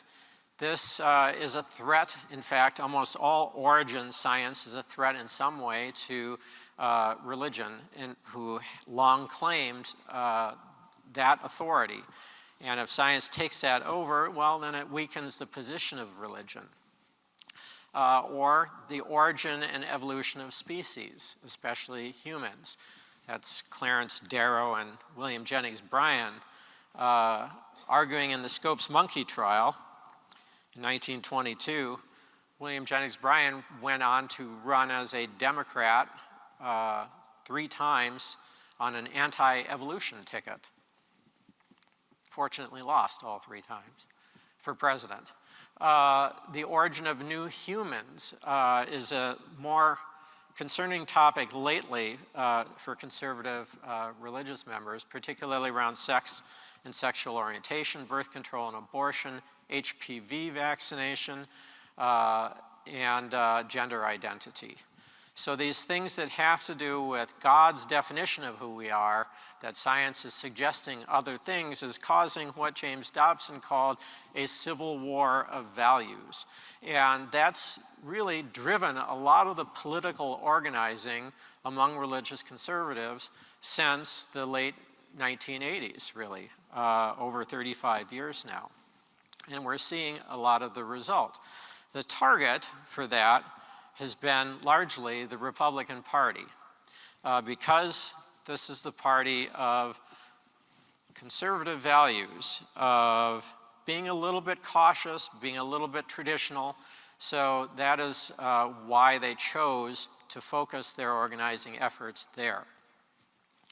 The result is what we saw in Ohio in this news report. Weighing in on how public schools can teach things like evolution. The House today passed the Student Religious Liberties Act. Long story short, students cannot be penalized if their work is scientifically wrong, just as long as the reasoning is because of their religious beliefs. Instead, students are graded on substance and relevance. Every Republican in the House supported the bill. It now moves to the Republican-controlled Senate. Now you can look at that and it's mind-boggling, and you can say that that's stupid and that we're not going to be able to compete internationally if our students are educated where the wrong answer is okay as long as it's religiously correct. In fact, that's kind of more like a theocracy than it is a science-based democracy or an evidence-based democracy. But you have to really think about it again. Those Republican legislators aren't doing that because they're true believers. I mean, I'm sure some of them are, but a lot of them are doing it because they're responding to constituents. And who's driving that conversation amongst constituents? Conservative political organizers that are evangelical in their motives. There isn't a lot of back pressure, a lot of back organizing by those who really care about evidence-based policy making.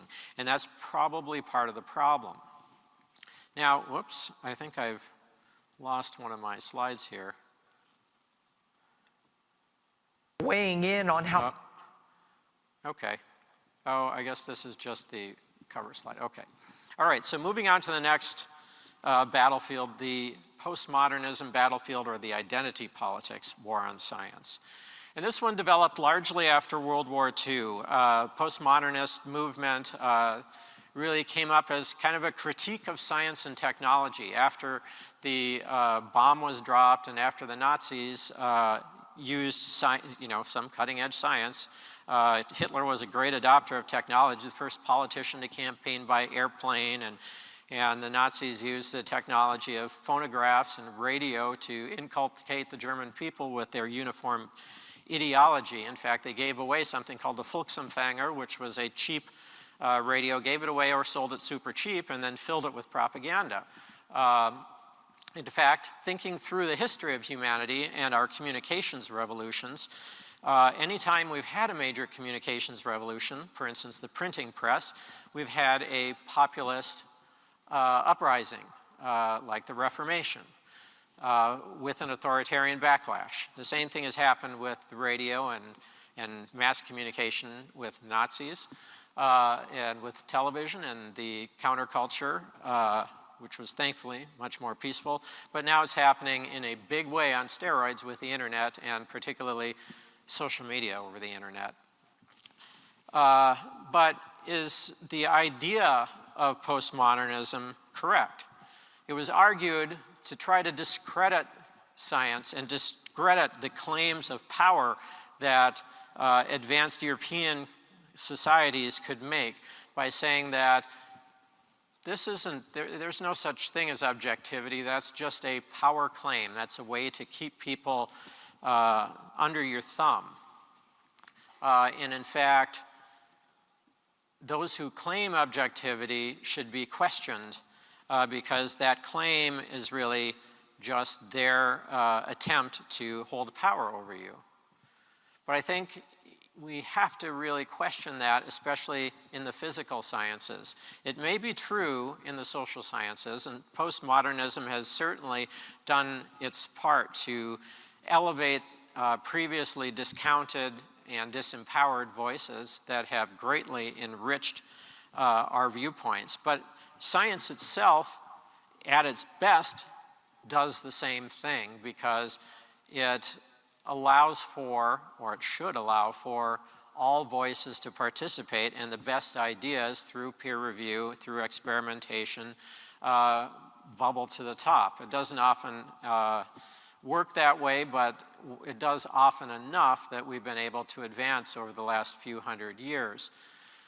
So the scientific method is designed to distinguish what we do objectively know and separate it from what John Locke called but faith or opinion, from our gender identity, from our racial identity, from all these other sources of subjective views that postmodernism has argued are equally or more important.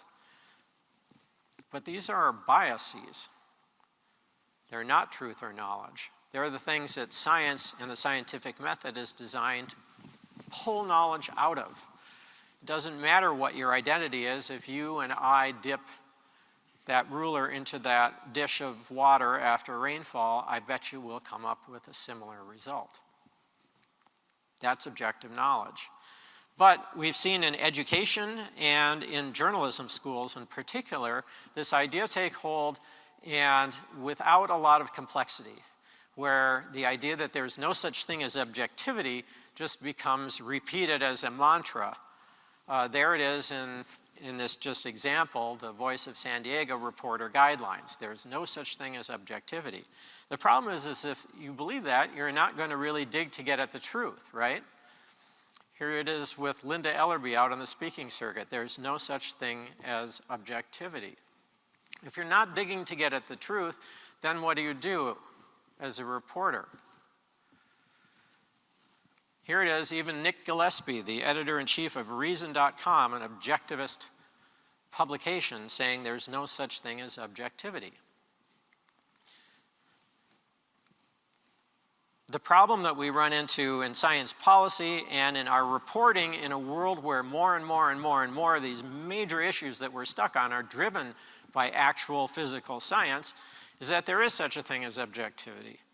But our journalists, the rudder that we use for self-governance in a democracy, don't think that there is. So they are often presenting two sides to the story. Bob says 2 + 2 is 4, Julie says it's 6, the controversy rages, right? Sell a lot of newspapers that way. Scientists, on the other hand, will say that most times one side is objectively wrong. I can show you with a simple demonstration that Bob is right. And then we have a politician. But this is the position these politicians are in, right? When the newspapers create or the TV creates a controversy, they have to respond to that. So we wind up skewing our public dialogue and our policy making towards extremes because we are elevating ideas that really don't have any evidentiary foundation. And that opens the door right back to the same authoritarianism that postmodernists tried to reject. This is the problem with taking this argument too far. And this is the problem with what's going on in our media ecosystem right now, of course, being exacerbated by what's going on with social media, where everybody's getting siloed and fed more and more of whatever it is that they seem to be interested in. So the results are going back to COVID, what we saw, where we saw a widespread identity-based rejection of science. Because if there's no real trust in the evidence, and if there aren't speakers or media outlets that are reliably agreeing on saying, yes, we all agree that this is what the evidence suggests, that there is objective truth, we resort to tribalism. And the tribalism we resorted to really led to a wide disparity. This was from 2021. This was a poll in 2021, but it certainly predicted this last election when it was men that really had the widest divisions and that broke in many ways for Trump.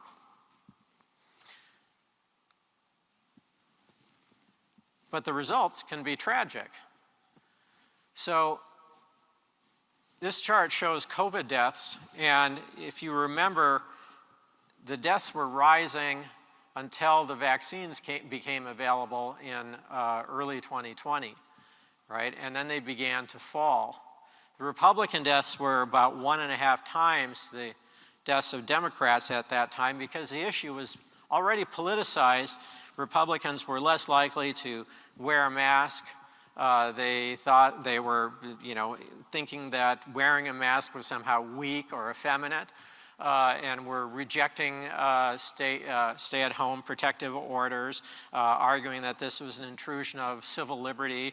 They're blaming China or blaming Fauci. So this political charge that happened around this issue because of our media environment led to 1.5 times the number of deaths. But what's really sad is after the vaccine became widely available, what happened? Republicans were dying at 4 times the rate that Democrats were because they were rejecting that vaccine. They were rejecting the science in favor of the identity politics. In fact, they were rejecting it to the point, I had a friend of a friend who was rejecting it even as he died. And it was incredible.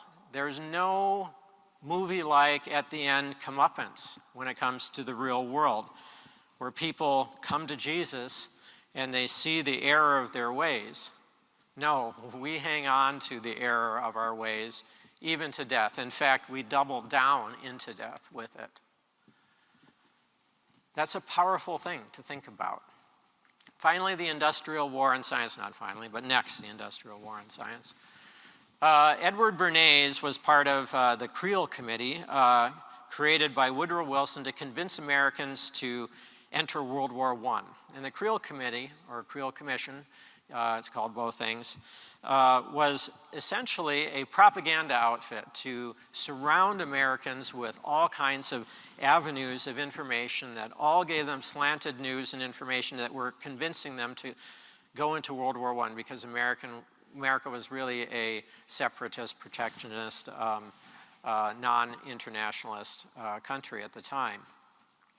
After the Creel Committee, Bernays took those ideas to his uncle, Sigmund Freud, and developed them further, and then created a professional practice out of it that he called propaganda. He invented the term propaganda, and he went to work for businesses to convince the public to buy their products. And one of his first businesses was the American Tobacco Company, where he hired a famous suffragist who then in turn recruited, he hid behind her, she didn't identify him, and she recruited these debutantes, as she called them in this picture, to walk down Fifth Avenue smoking cigarettes, proudly smoking cigarettes. The idea was to break the taboo against women smoking, which at the time was viewed as sexually suggestive, shall we say.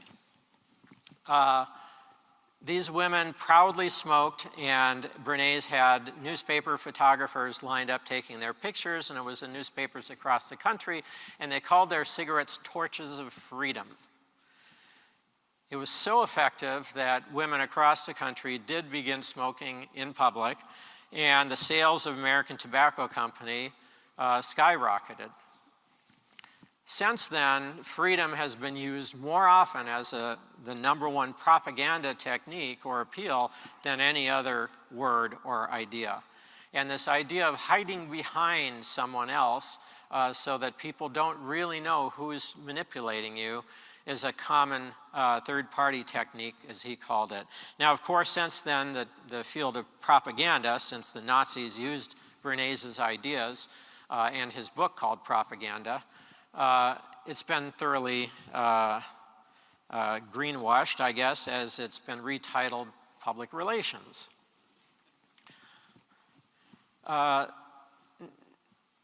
You guys, I debated whether I should just cut this slide, but I decided to leave it because you guys probably know about p-hacking, but it's a really common method. This is an example out of climate science, but it's a really common method used to confuse smart, well-informed members of the public. They're still lay people. They're not climate scientists. You've heard people on the road talking to professional societies saying, we don't know why, but there really hasn't been any warming for the last 10 years. In fact, there's been a slight decrease. And that seems to kind of be a soothing message, right? And it is based on actual numbers right there. He can show from NOAA's Global Land and Ocean Temperature Anomalies Index that there actually has been no warming for 10 years over that period. But when you put that in context, you can see, well, all right, yeah, but if you pick your endpoints, I can pretty much make the argument, say anything you want, when in fact, if you look at the big context of all the data, you can clearly see that the temperature is going up. And this method is done often. So when you're hearing messages that seem to be too good to be true or seem counterfactual to what you've heard from actual scientists, look for the p-hacking that's going on, because I can guarantee it's almost always there. Now this leads to a field now called product defense. there was a ton of spending going on in the climate world again, in this argument over climate change that was getting hotter and hotter and hotter coming into the turn of the century. And in fact, between 2000 and 2010, the Koch brothers and ExxonMobil and a few smaller players spent about $2 billion creating a giant infrastructure of disinformation, sometimes creating these front groups, organizations, using the third-party technique, other times funding them and creating subsections that worked on the climate issue with their money. But what happened was they became incredibly influential. In fact, I want you to listen to Tim Phillips, president of Americans for Prosperity, who at the time had 4 times the number of employees as the National Republican Party. I'm Tim Phillips, president of Americans for Prosperity. We're here in Billings, Montana. We certainly did TV ads, radio ads, social media. We did rallies, events. We launched something we called Hot Air. And we're sending the message to Senator Baucus and Senator Tester to vote no on this job-killing, tax-increasing cap and trade. We got a hot air balloon, put a banner on the side of it that said cap and trade means higher taxes, lost jobs, less freedom. And we went all over the country doing events and stirring up grassroots anger and frustration, concern. Cap and trade will slow the economy and cost American jobs. That anger and opprobrium that you see in those images there really form the foundation of what we're seeing in our politics right now. It transformed our politics in some important ways. And the reason that it transformed it is that they were successful in killing that climate bill in 2010. But then what? All right? We've got this giant infrastructure that's been set up now. Now what do we do with it? These people looked around and they saw all these other industries. Largely they were commodities industries where the products may have some negative health or environmental effects, but they were lucrative. And they started marketing themselves to these industries saying, we can hold off regulation, we can reduce jury awards by using this network that we've created through social media, through the internet, through our messaging techniques. And a type of firm called product defense firms was born. Product defense firms specialize in this mixture of PR, law, and science, creating arguments that confuse regulators or legislators or the public and achieve that goal of holding back regulation or reducing jury awards. So those are some examples. Some of the industries that they are or have run product defense campaigns in are listed here, and the list goes on. Generally, like I said, they're commodities types of industries. They run them through hundreds of different front groups that are all funded by these firms generally, or sometimes through dark money firms. Generally, the old saying is true, follow the money, and in this case, the money from that original climate campaign and the infrastructure, and then the job preservation that the people thought, how can we keep doing this, has really developed into something that has wound up skewing our politics. And the people that are targeted over and over by this are Republican influencers, those people that surround Republican lawmakers. They don't have to convince the whole public. They just have to convince the folks that are in the eyesights of Republican lawmakers, enough to make the lawmakers think, geez, there's enough pressure here that I have to be careful or I have to vote this way. The reason that they focus on Republicans is because the Republican Party and conservatism in general, it's part of science, in fact. The scientist has to be progressive. They have to be open to the new knowledge, new ideas, because otherwise you're not going to discover anything new. But you also have to be conservative. You can't stick your neck too far out there. You have to make sure that there's a solid foundation, that this comports with all the knowledge that has come prior, or if it contradicts it, that there's a reason that you can explain.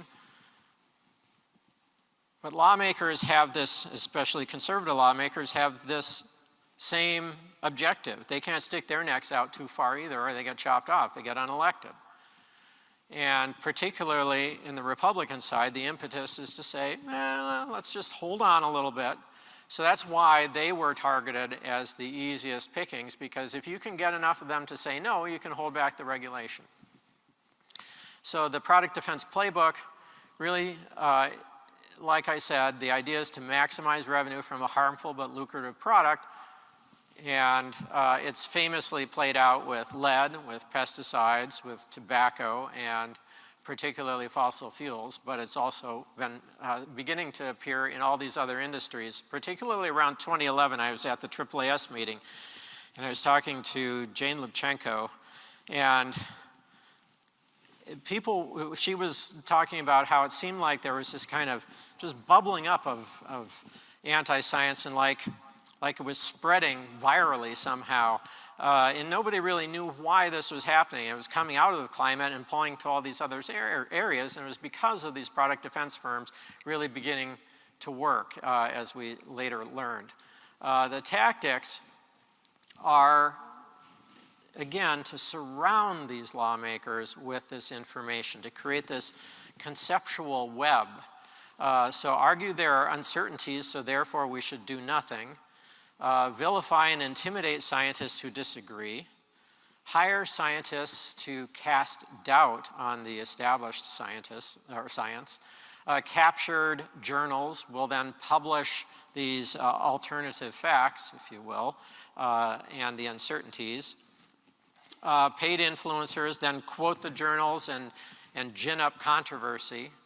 Law firms often bombard scientists that are targeted with FOIA requests if they work for a public research university, trying to cripple them, seeking all their data, and then if they do get the data, then trying to poke holes in it as best they can.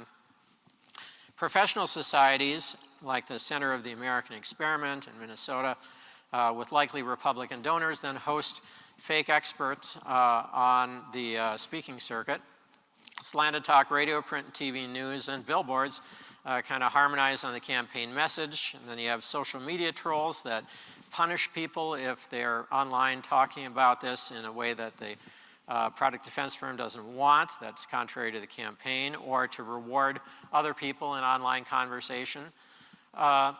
Think tanks then provide newsletters and fake expert testimony, and actual, like ALEC, provide model legislation.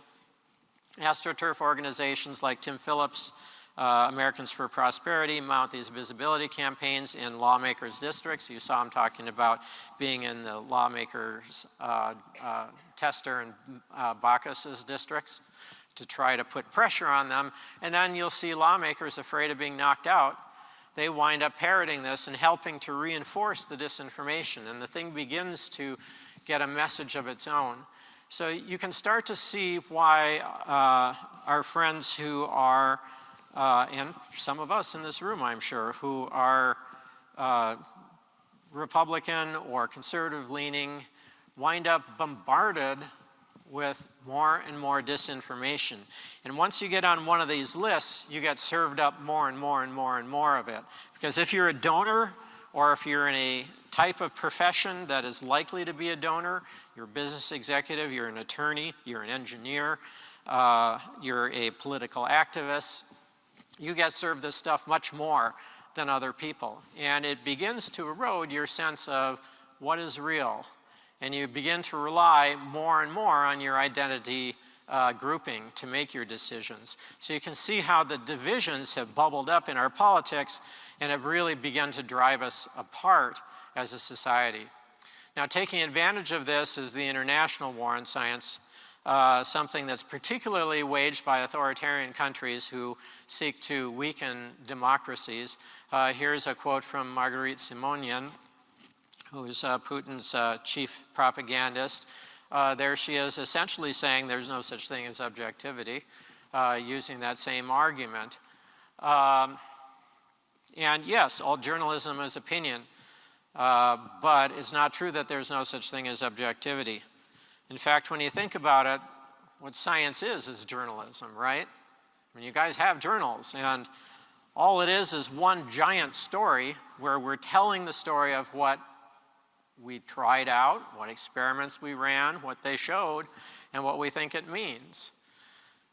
It's just that as scientists, we think that there is such a thing as objectivity. So we see a lot of this stuff coming from Russian, Chinese, North Korean, and Iranian active political operatives, particularly online, particularly using social media, because that's so cheap and so easy, such an easy way to slip in, to be deceptive using the third-party technique, using propaganda, to fool people, to spread public health misinformation, to promote climate change denial, to promote anti-vax info, to promote anti-GMO views, spread election disinformation and grievance. These are all visual examples of things from various countries. And the shared strategy that they have, even they're all competing with each other, is to amplify grievances and divisions, to promote sympathetic viewpoints. These are all PSYOPs strategies. To spread political chaos and to weaken democracies so that they can gain an economic and political advantage. And we have to be aware of this. This isn't just something that we talk about. It's something that we really have to use some critical thinking when we're online and have questions about the information that we're exposed to. So this is the challenge. This is the world that we're facing right now. This is what has led to the divisions, I would argue, that we're facing. So what are some of the solutions? Well, one of the first hopeful moments for me was when my friend Mike Mann, who is one of the early supporters of science debate, he's a climate scientist. He's the guy that developed the hockey stick graph that you probably saw Al Gore touting in his talks, showing how remarkable the recent warming is compared to historical temperatures. He won a lawsuit, defamation lawsuit, against somebody who said that he had tortured and manipulated data. It was a funny offhanded comment, but he actually sued them for defamation. He had just had enough because he'd been the target, probably the chief target of a lot of this disinformation. And he won $1 million lawsuit, and that began to set a precedent that other courts can then look to when we're talking about how to defend against disinformation, particularly as a scientist, but also as a public in general. Then there's also a lot of research now as we become more divided into what drives political opinion, what drives political beliefs, what is it about our psychology that allows us to be so easily manipulated by disinformation, and what might we be able to do to correct that? And there are a lot of hopeful insights. I'll share a few of them with you in a moment. One thing that one reason I was excited to be here talking to you guys today is to kind of make a little bit of an appeal. So there's a lot of evidence that shows that actually the most productive scientists also tend to be the most publicly engaged scientists. And it's counterintuitive because for a long time there was this attitude in the sciences, particularly among National Academy members, that denied Carl Sagan, for instance, an Academy membership because they thought he was more of a grandstander than a scientist. But in fact, he was more productive than most National Academy members in his science. And that's true a lot of times, that scientists that engage with the public develop the communication skills in simplifying their language and simplifying the concepts they use, but that ability actually forces them to think through the problems that they're working on in a clearer manner, and it often tends to make them more productive as scientists. So I want to appeal to all of you to become better scientists by engaging with the public. In fact, think about becoming a science advisor. In 1995, Congress eliminated or defunded its science advisory body, the Office of Technology Assessment. There the members all are in that photo, working hard on their laptops. Now they rely on lobbyists and the internet for most of their science advice. But you could help. Most of them don't have anybody that is a science advisor. None of them would probably pay you, but I bet you if you chose a party and started attending a local party unit events and ran into a member of Congress and volunteered to be a science advisor for them, I bet you some of them will take you up on it. This is also true for state legislators, for city council members, for mayors. In this world where so many challenges, as things get shaken up, to also make some great inroads and make some positive changes. But the danger is very real. And the danger comes from this propaganda and its power to affect our society. In 1920, right-wing relativity deniers traveled around. They were engineers, again, by the way, interestingly enough, traveled anywhere relativity is waiting what it does. So, thank you. We'll office table coming up. Thank you.